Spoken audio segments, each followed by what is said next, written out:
Standard topic bye Ravish. Hello बच्चों, आज हम प्राकृतिक वनस्पति तथा वन्य प्राणी पढ़ेंगे। ये ज्योग्राफी का 5th चैप्टर है 9th क्लास का। क्या आपने कभी अपने स्कूल, घर या आसपास के मैदानों में भांति भांति के वृक्ष, झाड़ियाँ, घास तथा पक्षियों को देखा है? यानी कहने का मतलब कि क्या आपने अपने स्कूल के आसपास या जो भी क्षेत्र है आपके आसपास भांति भांति यानी कि अलग अलग या विभिन्न तरह के वृक्ष, झाड़ियाँ और घास और पक्षियों को देखा है? क्या वह एक ही प्रकार के हैं या अलग तरह के हैं? भारत एक विशाल देश है, अतः इसमें आप अनेक प्रकार के जीव रूपों की कल्पना कर सकते हैं। हमारे देश में विश्व के 12 जैव विविधता, ध्यान रखना, हमारे देश में विश्व के 12 जैव विविधता वाले देशों में से एक है। लगभग 47,000 विभिन्न जातियों के पौधे पाए जाने का कारण यह देश विश्व में 10वें स्थान पर पाया जाता है। कितने प्रकार के? लगभग 47,000 और विभिन्न जातियों के पौधे पाए जाने के कारण यह देश पूरे विश्व में कौन से स्थान पर आता है? 10वें स्थान पर। ठीक है। एशिया के देशों में चौथे स्थान पर है। और हम सिर्फ एशिया महाद्वीप की बात करें तो एशिया महाद्वीप में वो कितने स्थान पर आता है? चौथे स्थान पर। ठीक है। तो एशिया के देशों में चौथे स्थान पर है। भारत में लगभग 15,000 फूलों के पौधे, यानी कि अलग अलग तरह के वैरायटी, अगर हम देखें वैरायटी ऑफ फ्लावर्स, तो ये 15,000 पौधे जो है फूलों के हैं, जो कि विश्व में फूलों के पौधों का 6% है। ठीक है ना। अगर हम देखें पूरे वर्ल्ड भर में तो जितने भी फूल उगाए जाते हैं तो उसका 6% जो फूल है वो सिर्फ इंडिया में उगाया जाता है। 6% फूल इंडिया में उगाया जाता है। इस देश में बहुत से बिना फूलों के पौधे हैं। बहुत सारे ऐसे पौधे हैं जो उसमें फूल नहीं उगते हैं, जैसे कि फर्न हो गया, शैवाल हो गया। फर्न, शैवाल, एल्गी, कवक, फंजा, ये सारी चीज़ आप याद कर लेना। ठीक है। मैं इसको हाईलाइट कर देता हूँ। जैसे कि आप फर्न हो गया, एल्गी, कवक, फंजाई पाए जाते हैं। ठीक है।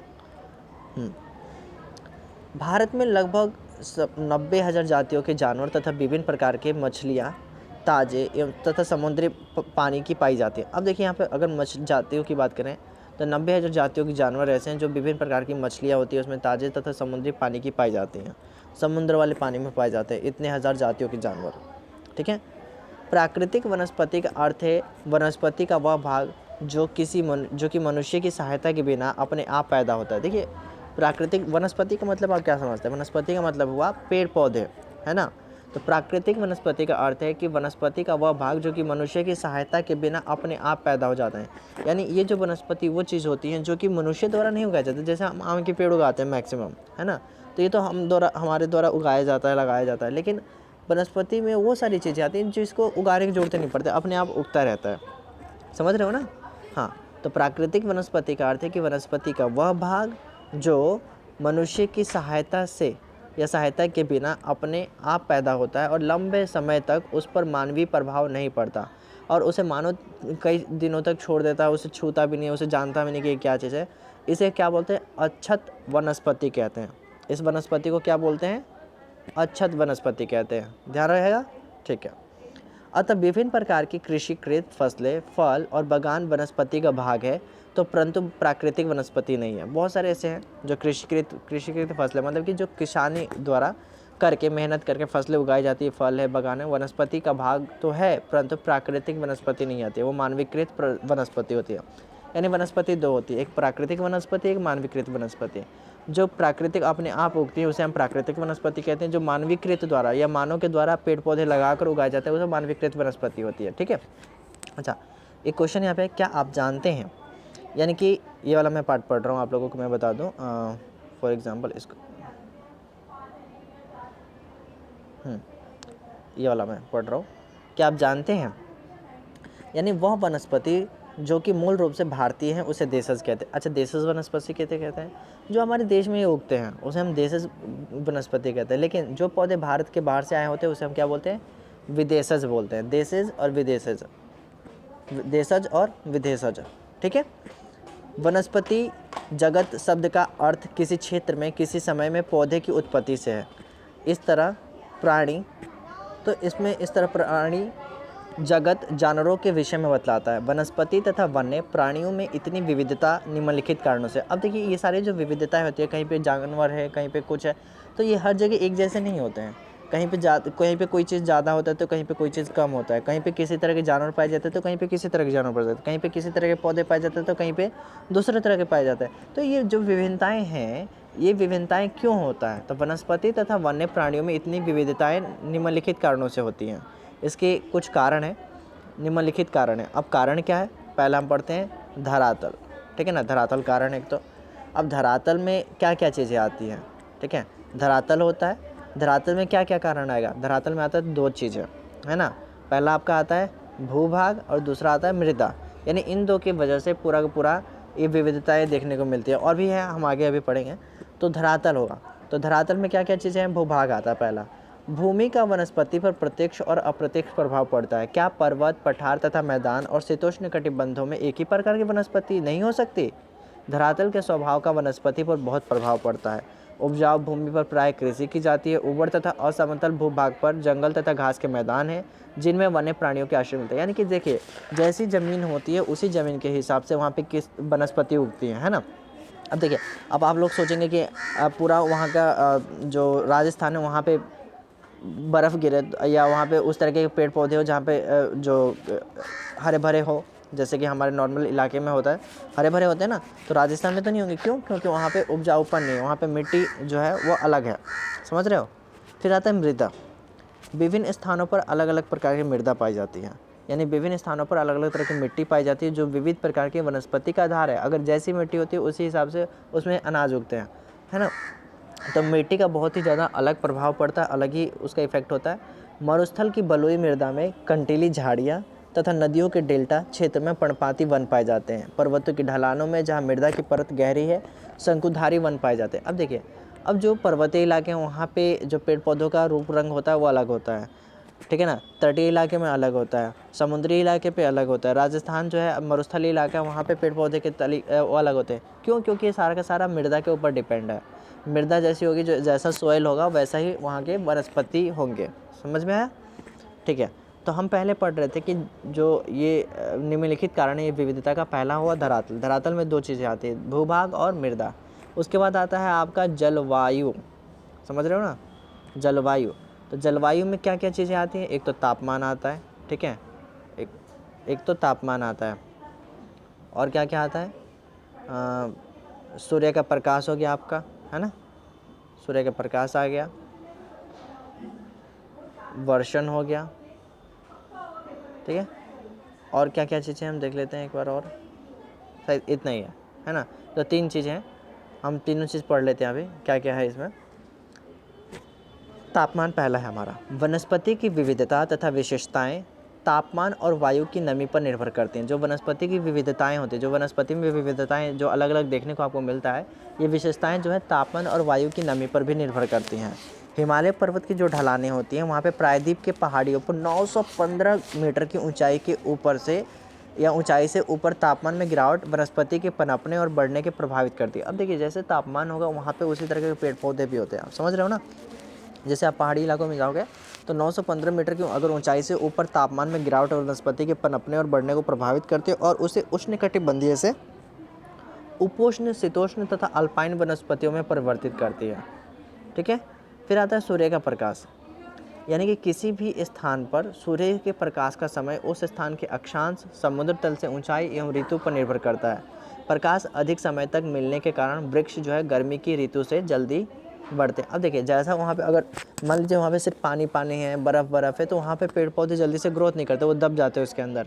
तो पेड़ पौधे की वृद्धि के लिए, जो वनस्पति है उसकी वृद्धि के लिए उसको क्या चाहिए? सूर्य का प्रकाश चाहिए, क्योंकि आप लोगों ने पढ़ा है ना कि प्रकाश संश्लेषण होता है तभी जाके पेड़ पौधे अपना खाना बनाते हैं और फिर वो ग्रोथ करते हैं। तो उसी तरीके से यहाँ पे सूर्य का प्रकाश भी बहुत ज़्यादा ज़रूरी है वनस्पति विज्ञान, वनस्पति के वृद्धि के लिए। तो किसी भी स्थान पर सूर्य का प्रकाश, देश का प्रकाश का समय उस स्थान के अक्षांश, समुद्र तल से ऊंचाई एवं ऋतु पर निर्भर करता है। प्रकाश अधिक समय तक मिलने के कारण वृक्ष गर्मी की ऋतु में जल्दी बढ़ते हैं। अगर उनको प्रकाश नहीं मिलेगा तो वो जल्दी से नहीं बढ़ेंगे, ठीक है। अब हम बात करते हैं हिमालय पर्वत की दक्षिणी ढलानों पर उत्तरी ढलानों की अपेक्षा ज़्यादा सघन वनस्पति क्यों है, ठीक है। अब हम बात करते हैं वर्षण की। भारत में लगभग सारी वर्षा आगे बढ़ते हुए दक्षिण पश्चिमी मानसून जून से सितंबर के और पीछे हटते हुए उत्तर पूर्वी मानसून से होती है, बिल्कुल सही है। अधिक वर्षा वाले क्षेत्रों में कम वर्षा वाले क्षेत्रों की अपेक्षा सघन वन पाए जाते हैं। अच्छा, जहाँ पे इसने बोला कि अधिक वर्षा वाले क्षेत्रों में कम वर्षा वाले क्षेत्रों की अपेक्षा सघन वन पाए जाते हैं, यानी जहाँ पे ज़्यादा बारिश होती है तो क्या होता है कि पेड़ पौधों को पानी मिलता है तो क्या होता है, वो ग्रोथ करते हैं। समझ रहे हो ना।